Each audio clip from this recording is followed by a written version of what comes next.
अस्सलाम वालेकुम guys, welcome to new episode. आज थोड़ा सा डिफरेंट है। आपने आपको थोड़ा सा डिफरेंट लग रहा होगा सराउंडिंग भी, और थोड़ा सा स्पेशल एपिसोड होगा ये। एक हमारे बहुत अच्छी कोलीग हैं, उनका इंटरव्यू कर रहा हूँ।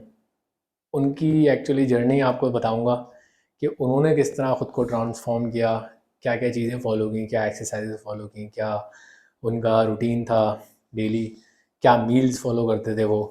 एक बहुत ही इंटरेस्टिंग पर्सनैलिटी भी है और मेरे बहुत अच्छे दोस्त भी हैं, आजकल मेरे जिम पार्टनर भी होते हैं वो। तो आइए चल के उनसे मिलते हैं। अस्सलाम वालेकुम मान भाई, कैसे हैं आप? ठीक है। वालेकुम अस्सलाम।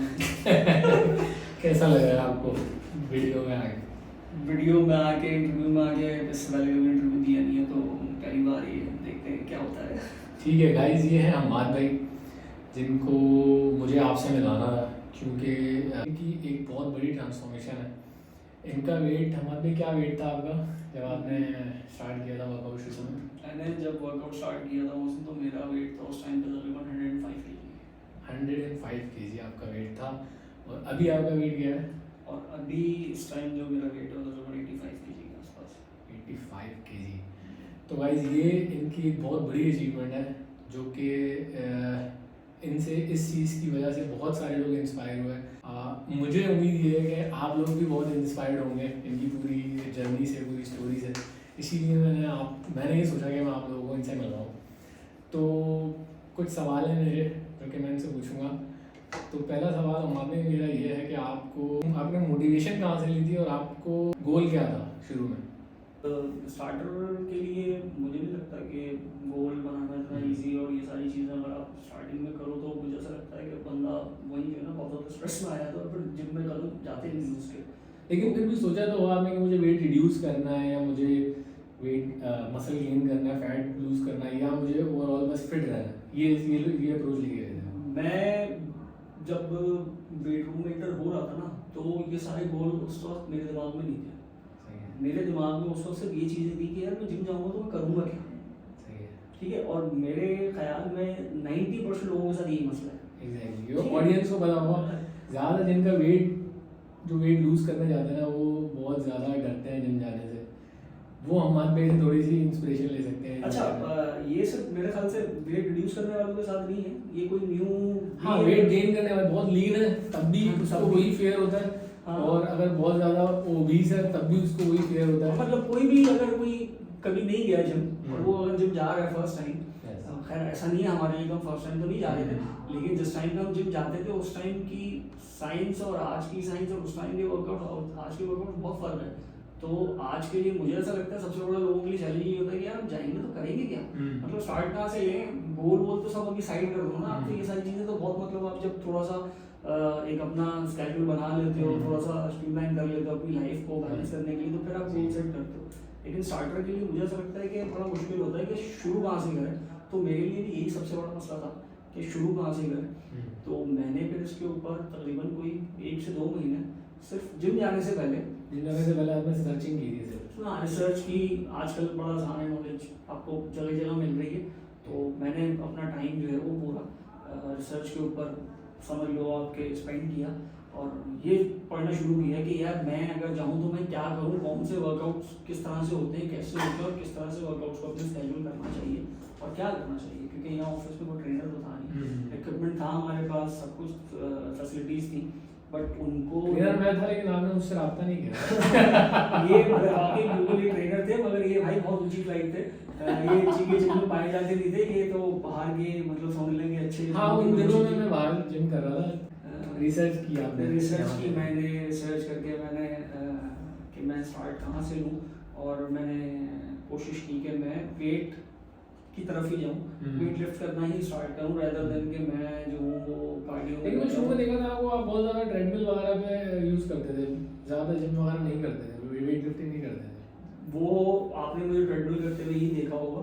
मैं ट्रेडमिल करता था, मैंने वर्कआउट अपना इस तरह से बना लिया था कि मैं वार्म अप ट्रेडमिल पे करता था, उसके बाद मैं वेट दोबारा से वेट लिफ्ट की तरफ आ जाता था, और अपना जो भी वर्कआउट उस दिन का जैसा लगाना है, अच्छा कोशिश करता था कि मैं एक दिन में कम से कम 2 मसल्स को टारगेट करूँ। सही। तो उसके बाद में दोबारा ट्रेडमिल पे आ जाता था, क्योंकि मैंने बहुत रिसर्च करके सारी चीज़ों को देख के कार्डियो और वेट लिफ्ट का एक अपने लिए एक रेसिपी बनाई थी कि मैं इसको ज़रा रूटीन को लेके चलता तो हूँ। आप ऑडियंस को भी बताएं ना कि आपने क्या रूटीन बनाई थी और वो क्या फॉलो कर सकते हैं। मैं चाहता हूँ कि ऑडियंस को भी हम साथ साथ इंस्ट्रक्शन देते रहे ना कि वो क्या कर सकते हैं। अगर किसी को वेट रिड्यूस करना है, उसका फॉर एग्जांपल 100 kg वेट है, तो उसने शुरू में जो आपने रूटीन बनाई थी वो क्या रूटीन थी, वो जो आप कह रहे हैं कि आपने एक रेडीमेड रूटीन बनाई थी, वो क्या थी? रेडीमेड नहीं, कस्टम रूटीन बनाई थी, वो क्या थी? वो कस्टम जो रूटीन थी, सबसे पहले तो जो भी हमारी ऑडियंस में देख रहे हो और कोई बहुत ज़्यादा इस अपने वेट को लेके अगर है कि मुझे वेट रिड्यूस करना है, तो भाई वेट रिड्यूस फिर वही मेरी वाली बात है जो मैंने शुरू में भी कही कि आपका वेट आपने जो भी बिगाड़ा है तो वो मेरे ख्याल से 4-5 सालों में 6 सालों में बिगाड़ा होगा। तो कोशिश ये करो कि कम से कम 4-5 सालों को 4-5 महीने तो जाओ। मैं भी जितने भी बिगिनर्स हैं उनको शुरू से ही अपनी वीडियो में ये कह रहा हूँ कि आपने जिम में ये टारगेट नहीं बनाना कि आपने आपकी बॉडी 2 से 3 महीने में बन जाएगी। इतने टाइम में, तो इतने टाइम पीरियड में सिर्फ आप यूज टू होते हो, ऐसे आपकी बॉडी यूज टू होती है वेट उठाने की, आपको थोड़ी सी मसल में स्ट्रेंथ आना शुरू होती है। बॉडी अंडरस्टैंड करती है उस वर्कआउट को, आपकी बॉडी को बेसिकली आपकी बॉडी को आप एक तरह से प्रेप करते हो। तो आप बॉडी को तैयार कर रहे हो एक बड़े टॉर्चर के लिए। अगर आप डायरेक्टली जिम में जाके अपनी बॉडी को टॉर्चर करना शुरू कर दोगे तो मेरे ख्याल से हाथ या पाँव तोड़वा लोगे, वो हड्डी तोड़वा लोगे। तो बेहतर ये है कि आप बॉडी को पहले इंडिकेट कर दो और थोड़ा बहुत लिफ्ट करके, थोड़ा बहुत वर्कआउट स्टार्ट करके, थोड़ी बहुत कार्डियो करके, और आप शुरू में फॉर्म सीख रहे होते हो, एक्सरसाइज परफॉर्म कैसे होती है, कौन सी एक्सरसाइज क्या है। मेरे साथ बड़ा मसला होता था, मैं जाता था वर्कआउट करने तो मैं कोई अगर लेट्स से अगर चेस्ट प्रेस लगा रहा हूँ तो मैं कंफ्यूज ही होता था कि यार मैं चेस्ट प्रेस लगाता रहा हूँ बट मुझे समझ में नहीं आ रहा चेस्ट प्रेस लग रहा है कि नहीं लग रहा। तो मैं क्या करता था, मैं बहुत रिसर्च करके आता था कि अगर मैं चेस्ट प्रेस लगा रहा हूँ तो मेरा एंगल क्या होगा। ये आप यंगस्टर्स जो भी देख रहे हैं उनके लिए बहुत एक हमारे ने बहुत ही फायदेमंद बात की कि अगर समझ में नहीं आ रहा, मतलब वो मज़ा नहीं आ रहा, उस मसल पे इफेक्ट नहीं आ रहा, तो आपने क्या करना है उसमें रिसर्च करने की क्यों मैं कहाँ गलती कर रहा हूँ। कंपाउंड लिफ्ट जो है वो नोट डाउन कर लो, कंपाउंड लिफ्ट नोट डाउन करके आप जिम जाओ और अपनी बॉडी को मॉडरेट वेट के साथ आप टारगेट करना शुरू करो। आप मॉडरेट वेट के साथ चलो, कम से कम आप हफ्ते से तकरीबन 3 हफ्ते 4 हफ्ते आपकी बॉडी को प्रेप होने में लगेंगे, उस वर्कआउट को अंडरस्टैंड करने में लगेंगे। अच्छा ऐसा नहीं है कि वो वर्कआउट जब कर रहे हो ना तो भाई उस वर्कआउट के बारे में थोड़ा सा पढ़ के जाओ, समझ के जाओ कि मैं चेस्ट लगा रहा हूँ तो चेस्ट फील हो रहा है। मैं ये करता था, मैं चेस्ट के लिए जब लगा रहा था तो मैं नोट्स लिख के आता था कि यार मेरा एंगल क्या होगा, मुझे कब फील कहाँ होना है। हाँ ये मैंने देखा बारबल रो लगा रहा हूँ तो मुझे कैसी फीलिंग आनी चाहिए, मेरा पोस्चर क्या होना चाहिए, मेरी बैक कैसी होनी चाहिए, ठीक है। मैं इन सारी चीज़ों अच्छा टू बी ऑनेस्ट मैंने ये इनिशियली मैंने नहीं किया था। मैंने अपना करियर जब स्टार्ट किया था, जब मैंने जिम जाना शुरू किया था तो मैं ये सारी चीज़ें नहीं करता था। इसके बहुत नुकसान भी हुए, इनको इतनी जल्दी रिजल्ट ही इसी वजह से मिले कि ये इतना प्रिपेयर होकर जिम जाए। अभी भी आज की मैं बात बताऊं तो आज भी ये बंदा इतना प्रिपेयर होकर जिम जाता है कि ये मुझे बता रहा होता, मैं इससे पूछूंगा यार आज की एक्सरसाइज क्या थी, नेक्स्ट एक्सरसाइज क्या थी, अच्छा हमने लास्ट टाइम ये लगाया था, आज क्या लगा रहे हैं हम। तो मतलब मैं इतना फोकस नहीं करता इन चीज़ों पर टू बी ऑनेस्ट। ये बंदा अभी भी सारी प्लान शेड्यूल हमारी एक्सरसाइज की ये निकाली मुझे दे रहा था, यार आप ये लॉन्ग प्लान फॉलो करते हैं। तो भाई जो वजन गिराने वाले हैं वो भी वेट लिफ्ट करें और कार्डियो भी करें, ठीक है। लेकिन कोशिश ये करें अपना कार्डियो सेशन अगर वेट लिफ्ट करने से पहले कर रहे हैं ना तो 5-10 मिनट से ज़्यादा का ना रखें। उसके बाद आप वेट लिफ्ट करें और वेट लिफ्ट कंप्लीट अपना वर्कआउट कंप्लीट करने के बाद फिर आप भाई आधा घंटा भी कार्डियो करो, कोई इशू नहीं है। एक्चुअली दोनों का ये रीज़न है बोलने का मेरे, अगर आप इसके बारे में पढ़ोगे तो आपको समझ में आएगा कि आपकी कार्डियो आपकी ऑक्सीजन बॉडी की पूरी एम्प्टी कर देते, डिप्लीट कर देते और वेट लिफ्ट करने के लिए आपको ऑक्सीजन बहुत ज़्यादा चाहिए होती है। और इनिशियली तो आपकी बॉडी स्टैमिना इतना होता भी नहीं है अगर यू आर बिगिनर। ऐसा ही है, तो मैं इन चीज़ों को एक्सपीरियंस कर चुका था, इन चीज़ों के बारे में पढ़ चुका था, तो मैं इसी तरह से अपनी चीज़ों को प्लान आउट करके और शुरू में बस ये प्लान करता था आज जाके वर्कआउट क्या करना है। अभी डाइट वाइट कुछ भी नहीं सोचा था।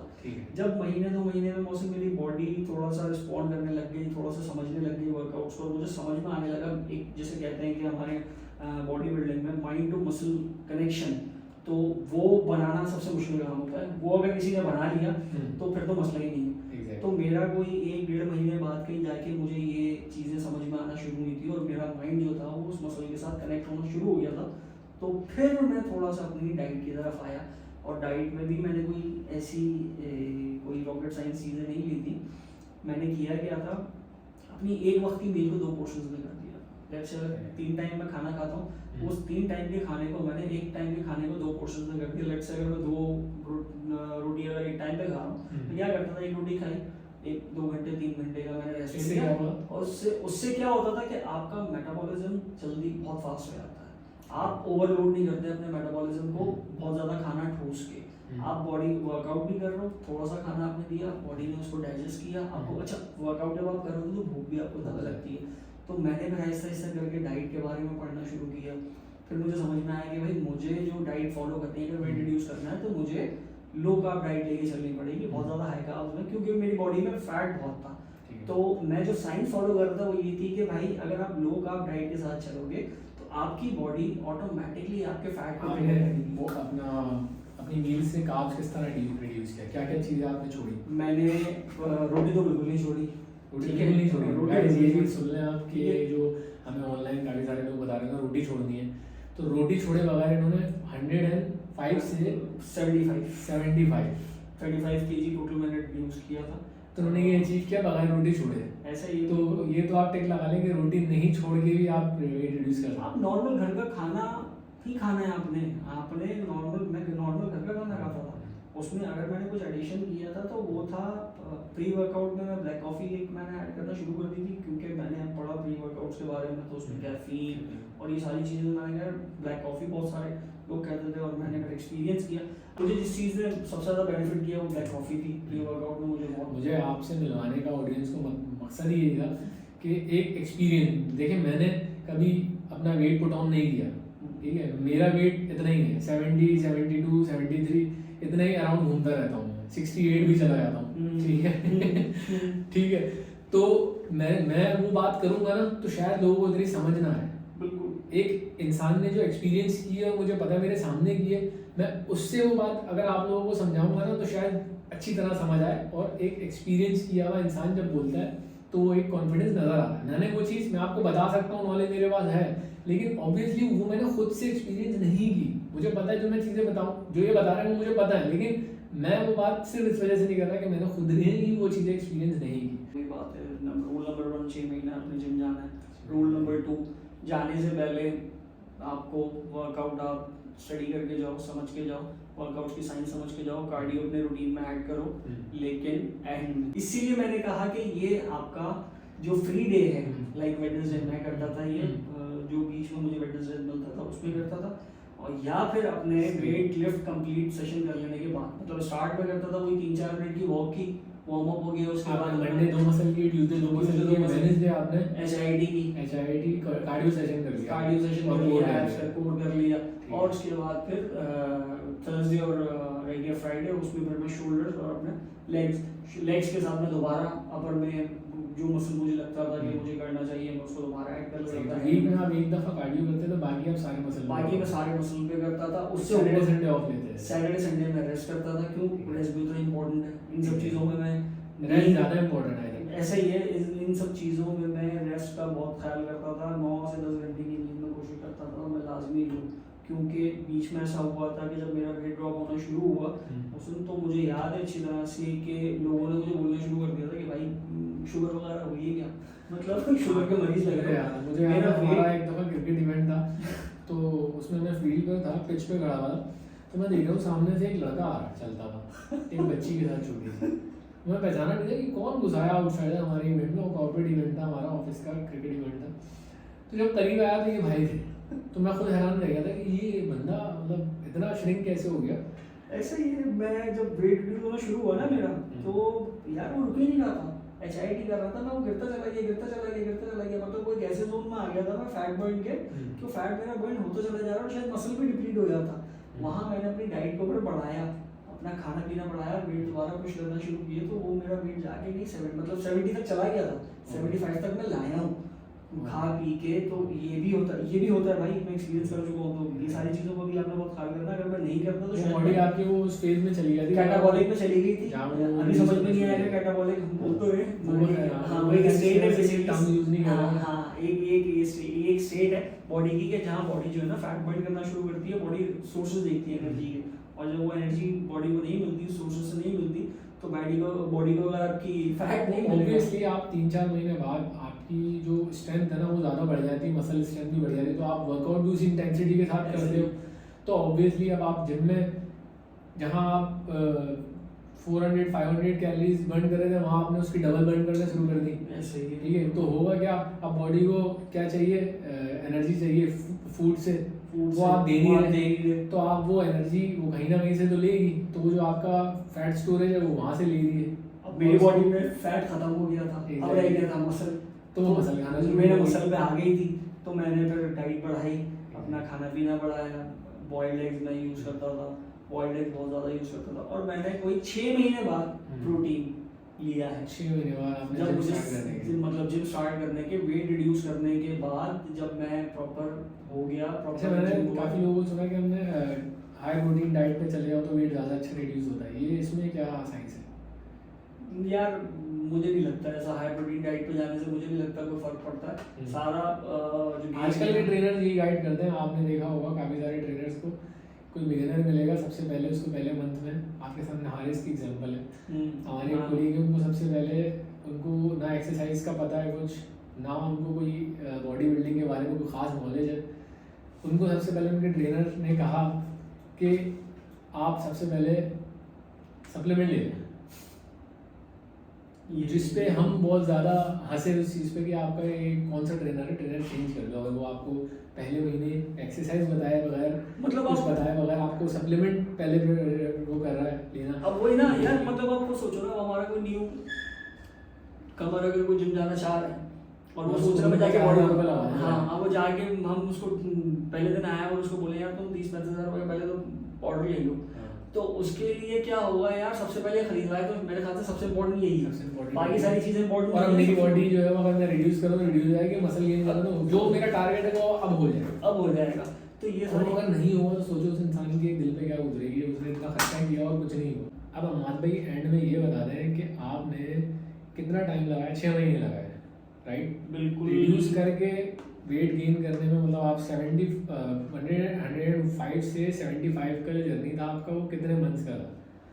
ये मेरा जर्नी मोशन था, मेरा वेट रिड्यूस होना शुरू हो गया था तीसरे महीने से, थर्ड मंथ से मेरा मतलब मुझे मेरे जो कपड़े थे वो ढीले होना शुरू हुए थे और अजीब सा लगने लग गया था। ऑफिस जब आता था ना, क्योंकि पुराने कपड़े मैं काफ़ी टाइम तक इनको बोलता था कि भाई शॉपिंग कर लो, अब तुम्हारे कपड़े बहुत यूज और मैं यूँ नहीं कर रहा था कि मेरी बॉडी अभी और वेट ड्रॉप कर रही है तो ऐसा ना हो मैं भी शॉपिंग करूँ वो भी बेकार हो जाए, पैसे ज़ाया हो तो हाँ पैसे ज़ाया हो जाए। तो मैं इंतज़ार कर रहा था कि एक ऐसे स्टेट में आ जाए तो मैं फिर शॉपिंग करूँगा, तो वो तो मेरे ख्याल से लेकिन उसके साथ एक बैकड्रॉप ये हुआ कि शुरू हो गया कोविड, ऐसे ही था? ऐसे ही था नहीं, वो हुआ 1 साल के बाद, क्योंकि उसके बाद फिर 6 महीने मेरा वेट ड्रॉप हो गया था, फिर 6 महीने मैं कंसिस्टेंसी के साथ सिर्फ वेट पुश करते थे, हमें स्ट्रेंथ बहुत अच्छी हो गई थी, प्रोटीन भी फिर हमने ले लिया था और समझ में आ गया था कि प्रोटीन क्यों ज़रूरी है, और हम प्रोटीन यूज़ करते थे सिर्फ पोस्ट वर्कआउट में। उसके अलावा पूरे दिन हमारी नेचुरल जो खाने पीने की डाइट होती थी, फ्रूट्स का मैं यूज़ करता था शाम में, और आपका गुड फैट्स हो गया, आपके आलमंड्स वगैरह, स्टैशू, ये सारी चीज़ें तो उस टाइम पे सस्ती भी थी। अभी तो मतलब पता जाएगा अगर हम खरीदने जाएंगे ये सारी चीज़ें। अभी तो खैर प्रोटीन भी बहुत महंगे हैं, मगर ये कि मैंने ये समझ गया था कि भाई वेट रिड्यूस करना आसान है, neat and clean weight gain करना बहुत मुश्किल है, इंसान की ऐसी तैसी हो जाती है। मसल गेन करना नीट एंड क्लीन ये बहुत मुश्किल काम है। आप वेट ड्रॉप कर लोगे, वेट ड्रॉप करने वाले जितने भी हैं, मैं आपको डेडिकेशन चाहिए होती है, सिर्फ डेडिकेशन चाहिए, खर्चा ज़्यादा नहीं है भाई वेट रिड्यूस करने में। मसल गेन करने में इंसान को मसल गेन करने में भाई सालों साल लग जाता है, बहुत साइंस है, बहुत कैलकुलेशन है, बहुत सारी चीज़ें इंसान की ऐसी तैसी हो जाती है। जितने भी वेट रिड्यूस करने वाले हैं, ये अक्सर आप गिव अप भी कर जाते हो, ऐसा ही है। तो वेट रिड्यूस करने वालों तो भाई गारंटेड मैं आपको बता रहा हूँ 6 महीने तक कुछ नहीं करो, जिम जाओ, वर्कआउट को समझ के जाओ, अच्छी diet low, neat and clean, कचरा बंद कर दो खाना। कचरे से मुराद ये जिंगर, रोस्ट और डीप फ्राई चीज़ें, अच्छा ये मैंने बंद कर दी थी। बैड फैट ये मैंने बंद कर दिए थे। और एक्स्ट्रा लोडेड कार्ब्स जो आपने कार्ब्स जो है वो लोड नहीं करते डाइट में, बिल्कुल रखने हैं लेकिन बहुत ही कैलकुलेटेड। मतलब जो भी वेट रिड्यूस करना चाह रहे हैं भाई, आप लोग लकी हो, क्योंकि इस महंगाई का इम्पैक्ट आप पे नहीं आया। आपको मतलब खर्चा नहीं करना ज़्यादा, आपको डाइट के ऊपर ज़्यादा खर्चा नहीं करना, आपको एक आध प्रोटीन की ज़रूरत पड़ेगी बस। लेकिन जिसने मसल गेन करना उससे पूछो उसको कितना प्रोटीन चाहिए, वो बेचारा कितने खाने खाएगा, कहाँ से प्रोटीन गेन करेगा, कैसे मसल गेन करेगा। तो भाई आप लोग लकी हो जो वेट रिड्यूस करना चाहते हो, जिम जाओ, 6 महीने कमिटमेंट के साथ जाओ, कार्डियो शुरू में करो 5-10 मिनट, फिर वेट पुश करो, फिर आप अपना एंड में दोबारा कार्डियो करो और रेस्ट भी अच्छे से करो। डाइट को कुछ नहीं करो, जो खाते हो पोर्शंस में करो, कचरा बंद कर दो, जिंगर फास्ट फूड बहुत ज़्यादा मौत पड़ रही है, खाने का दिल चाह रहा है, ठीक है हफ्ते में एक दिन चीट डे रखते थे? चीट डे बिल्कुल मैं रखता था, मुझे होता था, मुझे भी क्रेविंग होती थी फैमिली को देख के, उसमें दबा के खाना मैं खाता था। सैटरडे को जो कोई चीज़ मेरी बंद नहीं होती थी भाई, लेकिन फिर मंडे को वर्कआउट फिर आपका निकाल देता था एक्स्ट्रा मंडे ट्यूसडे, या फिर फ्राइडे वाला दिन आएगा तो उस दिन भी मैं चीट मील, अगर कोई है ना फ्राइडे वाला दिन, क्योंकि मैं लेग्स लगाता था और लेग्स में माशाल्लाह मैंने बहुत अच्छी स्ट्रेंथ गेन कर ली थी। मैं स्क्वाट्स 100 kg के स्क्वाट्स में लगाने लग गया था लेग्स के ऊपर मैनुअल, क्योंकि हमारे जिम में ये बदनसीबी थी कि सारी मैनुअल मशीन ही थी, मैनुअल बारबल्स मशीन रैक भी नहीं था स्क्वाट का। तो ये भी इसकी भी एक अलग स्टोरी आपको बताएंगे कि हमने कैसे स्क्वाट रैक को अरेंज किया। उस वक्त हमें चैनल बनाने का आइडिया नहीं आया था, वरना मैं वो सब कुछ रिकॉर्ड कर लेता सीरियसली, बहुत मजा भी आता है। लेकिन पिक्चर्स हैं, हम पिक्चर्स दिखाएंगे आपको किस जिम में मैंने वेट रिड्यूस किया, वो पिक्चर्स आज भी इंटरनेट पे मौजूद हैं। पिक्चर है मेरे पास, बहुत सारी वीडियोस भी होंगी। हाँ तो वो बिल्कुल आपको दिखाएंगे। एनीवेज मुझे उम्मीद है कि आप लोगों को पसंद आई ये वीडियो और कहीं ना कहीं आपको हेल्प भी मिलेगी। हाँ अगर कंटेंट आपको समझ में आ रहा है और कोई ऐसी बात हमारी समझ में आ रही है तो बताएं ज़रूर। अगर आपने वीडियो पूरी देखी है तो आपको गारंटीड, अगर आप वेट के कम करना चाहते हैं तो आपको बहुत हेल्प मिलेगी इससे। वीडियो पूरी देखें, मैं ये क्लिप निकाल के शुरू में लगा दूंगा कि वीडियो पूरी देखें वीडियो पूरी देखें और बहुत हेल्प मिलेगी। फीडबैक दें, हमें बताएं कि क्या क्या कंफ्यूजन है, अपने फीडबैक पता था कि हमें पता चले कि हम किस साइड पे फोकस करें, किन लोगों को किस चीज़ की ज़्यादा क्या ज़रूरत है। क्योंकि मोहसिन का अपना माशाल्लाह 6-8 साल 10 साल का एक्सपीरियंस है वेट लिफ्टिंग में, मसल गेन करने में। मेरा इतना ज़्यादा नहीं है, मेरी बहुत शॉर्ट जर्नी है, बट ये है कि नॉलेज का आप मुझे कह सकते हैं, क्योंकि ये हर इंसान का होता है। मैंने ये खुद से सीखा, ये भाई ने इंटरनेट पकड़ा और काफ़ी सारी चीज़ें होता है, हर इंसान का होता है। वो जो मैंने 5-7 साल में सीखी थी चीज़ें, वो ये भाई ने 1 साल के अंदर सारा पूरा इंटरनेट चबा लिया। मेरे पास, मुझे खुद से इतना शौक नहीं था कि मैं बैठ के लंबी लंबी वीडियोस देखूँ या बहुत लंबे लंबे आर्टिकल्स पढ़ूँ, तो वो मुझे टाइम लगा ऑब्वियसली, खुद से एक्सपीरियंस की चीज़ें, फिर लोगों को सुना, थोड़ा बहुत जितना सुन सकता है मैं स्टैमिना था। आप लोग जाएं और भाई ट्रेनर्स की भी सुने, मगर बिल्कुल आंखें बंद करके हर किसी की ना सुने, कोई क्वालिफाइड सर्टिफाइड ट्रेनर हो ना उसकी सुने, जो बात बताएगा सही बताएगा। लेकिन ऐसा नहीं होता कि जो मैं बात कर रहा हूँ शायद वो भी वही बात करे। हर किसी का अपना एक्सपीरियंस है, उसने खुद अपने एक्सपीरियंस से चीज़ें सीखी हैं। ज़रूरी नहीं है सबका एक्सपीरियंस एक जैसा हो, और वो जो आपको बात बता रहा हो सकता है कि उसने कुछ और एक्सपीरियंस किया हो और उसको उससे रिजल्ट्स मिले हो सकता है मुझे किसी और चीज़ से रिजल्ट्स मिले हो। तो ये चीज़ें होती हैं आजकल के दौर में यार, इतना डिजिटल दौर है, यूट्यूब भरा पड़ा है वीडियोस से। आप किसी भी एक चैनल को पकड़ लो, आपको सारी नॉलेज मिल जाएगी। जो आपको ट्रेनर देगा वो आपको उससे अच्छी नॉलेज मिल जाएगी। टू बी ऑनेस्ट, ट्रेनर पैसे लेता है ना, वो आपको एक दिन में नहीं बताएगा, उसने आपको महीने के पैसे लिए और उसको पता है कि मेरा एक क्लाइंट है परमानेंट, तो वो सारी नॉलेज आपको एक महीने में नहीं देगा। सारे ऐसे ट्रेनर नहीं है, चंद एक हैं ऐसे। एक नहीं, मैंने जितने ट्रेनर देखे ना प्रोफेशनल, जो जिम के अंदर ट्रेनर होते हैं, वो यही करते हैं, वो नॉलेज नहीं देते आपको काम, बल्कि इवन आप उनसे सवाल करो ना तो क्रैंकी हो जाते हैं। आपको पता होगा इस बात का। अगर ज़्यादा क्वेश्चन कर रहा ना कोई उनको तुमसे, तो उनको मज़ा नहीं आता कि यार इतने क्वेश्चन क्यों कर रहा है भाई, खामोशी से कर ले। तो वीडियो बहुत लंबी हो गई है और अब हम आते रहेंगे, मिलते रहेंगे, करते रहेंगे। आपको मैं हमारे में से भी बुलवाता रहूँगा। वीक में एक दफ़ा हम दोनों आपसे बात करेंगे और अपनी नॉलेज शेयर करने की कोशिश करेंगे, ठीक है। अगर वीडियो अच्छी लगी है तो लाइक करें, सब्सक्राइब करें चैनल को, और सर्कल में भी शेयर करें अपने लाइक करें, सब्सक्राइब करें और अपने सर्कल के अंदर भी बेल आइकन को दबाएं। ये सारे काम आपने करते हैं।